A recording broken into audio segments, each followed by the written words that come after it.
The Finnish school use 80% art and craft in their education. That is also the reason why this episode is going to be in English, so the people we interview can actually share this episode with their fellow Finns. Speaking of sharing, sharing is caring. We are upping our game in 2019, so you should definitely convince your friend to become a member of this club at kunst.no. So Finland. It's part of Northern Europe, the capital and largest city is Helsinki, and today it has a population of approximately 5.5 million people. It's one of the most stable and happiest countries in the world, known for their iconic Nokia mobile phone, lakes, for the invention of salty licorice, skates, Angry Birds, and of course, the sauna. During our stay, we're going to meet Olli Saarinen and Raisa. Both of them have over 20 years of teaching experience. Pretty solid. But before that, we're helloing our newest member since our previous episode, which is Odd, Kristoffer, Agnes, and Ida F. You've made a great decision in your life.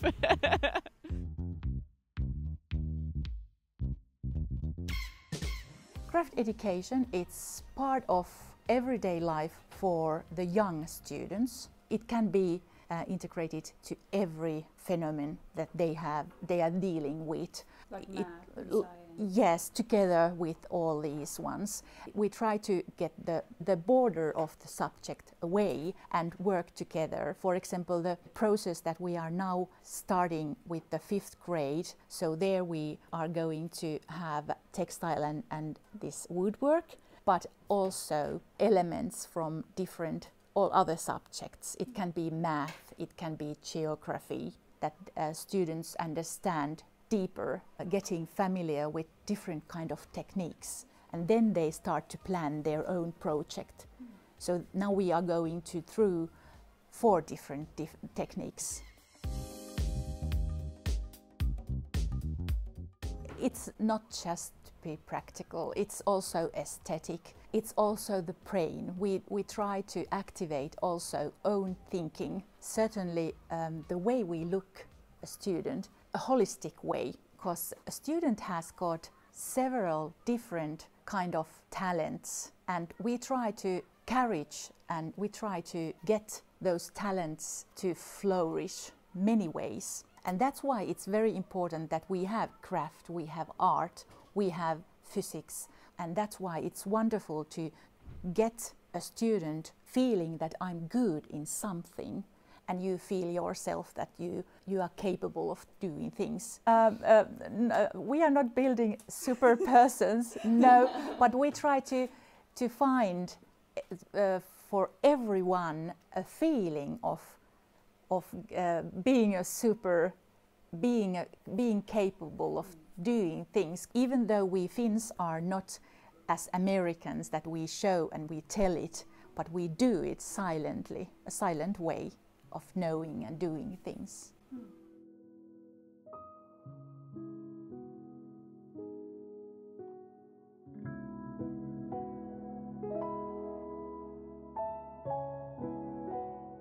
We do a lot of interdisciplinary units, meaning that, for example, chemistry and physics meet. For example, in visual art is when we do clay work, because that's how the material changes, and if you do the glazing and everything, and there's this warmth and the electricity, and that's a good example. So we do a lot of interdisciplinary and teamwork.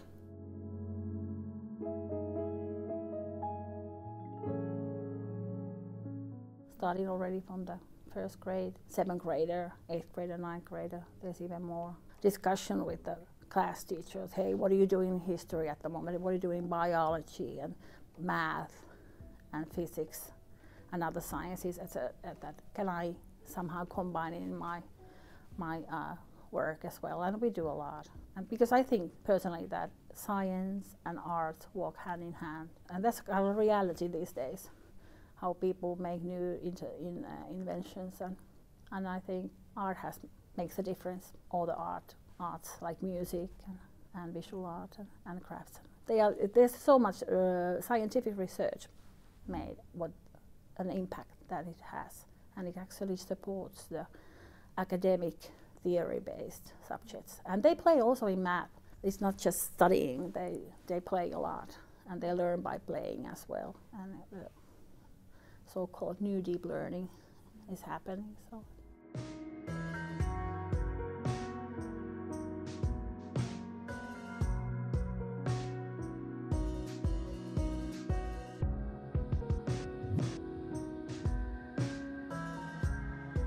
The Finns take art education very seriously. In 2017, they even established an art education observatory, and its goal is to strengthen the knowledge in the field, to connect research and practice as well as a European collaboration. The work of the observatory is financed by the Ministry of Education and Culture in Finland and is part of one of the government's key projects. All of this, of course, makes us question, how is the situation where we come from in Norway?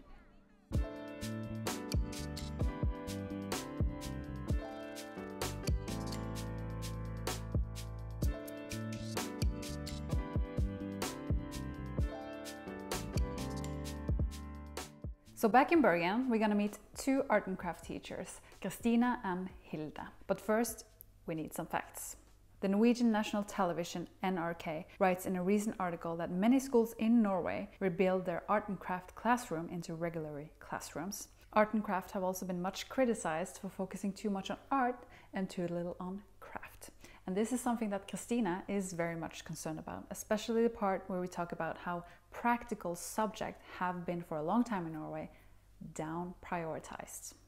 Nei, jeg synes det på en måte litt skummelt den retningen hvordan man neglisjerer praktiske fag og løfter frem teoretiske fag og ikke nødvendigvis tenker på den forbindelsen der som igjen, tror jeg da, vil løfte frem de estetiske, praktiske fagene, da man lærer kroppslig eller om man lærer med hendene. Altså.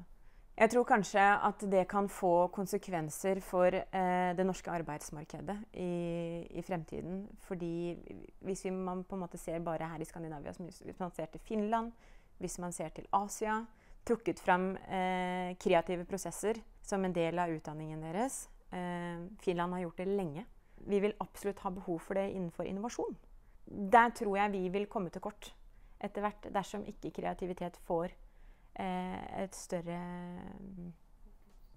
fokus, takk. The things that Kristina points out is something that the Norwegian government is starting to take seriously, and they are, as we speak, working on a new plan that will propose to strengthen practical subject.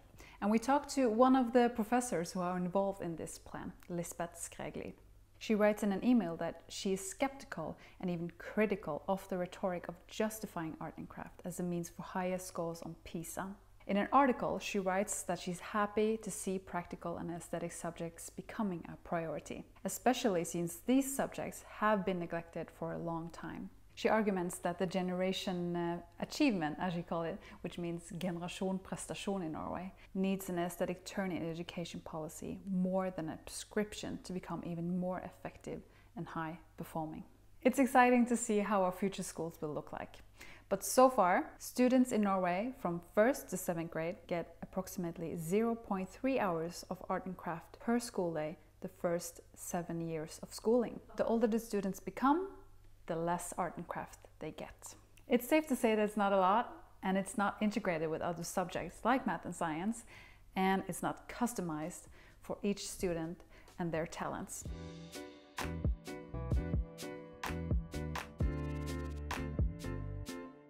Ja, hvorfor kunst og håndverk viktig i skolen? Det jo et veldig godt spørsmål. Skolen og samfunnet generelt ganske sånn instrumentelt. Man tenker veldig mye, hva har man bruk for, og hva trenger vi, og hva bør vi? Jo, hvorfor må vi ha matte, hvorfor satser vi på engelsk og norsk? Og kunstfagene har noen andre kvaliteter i seg, som jeg tenker litt vanskelig å argumentere for, men som veldig nødvendig at man argumenterer for. Og det at det skapende, det praktisk, det motiverende for elever å holde på med det. Det en del forskning som ser ut til å vise at prestasjonen i andre fag også kan bli bedre hvis du har god kunst- og håndverksundervisning. Men jeg tenker at det veldig viktig at faget viktig i seg selv. Nei, altså vi har jo snakket på skolen ganske lenge om at vi må få til noe tverrfaglig prosjekt. Og så kunne elevene velge hvilken gruppe de ville være på. Sy bærenett, de kunne jobbe med produksjon av kjøtt eller plast i hverdagen. Og så hadde jeg en gruppe der jeg sa at vi har så mange vegger på skolen, og jeg har tenkt så lenge på at vi burde ha dekorert dem på en eller annen måte. Og det er jo et eller annet med å løse opp den der normale klassesituasjonen, veldig sånn deilig at vi liksom jobber litt på team da.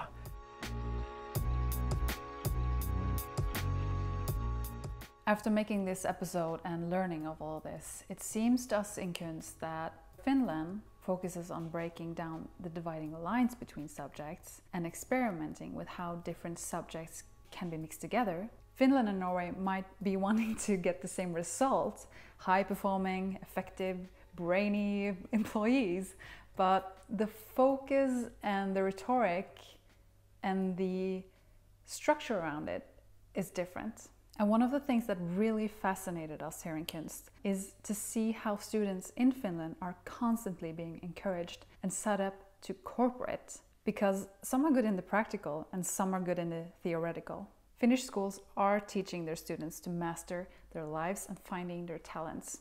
And this is something that Norway wants. But in Finland, this is all totally integrated with one another. Norway's answer is to create their own subject, which is called life management. But life isn't something that you should study, it's supposed to be lived. Putting something in a box and studying it separately doesn't seem very natural. And we are also very curious to hear what you think of all of this and this episode and the subject for the episode. So feel free to comment below, send us a message or send us an email, whatever you prefer. Thanks for watching. Thank you for your membership. Remember to also follow us on Instagram, YouTube and Facebook.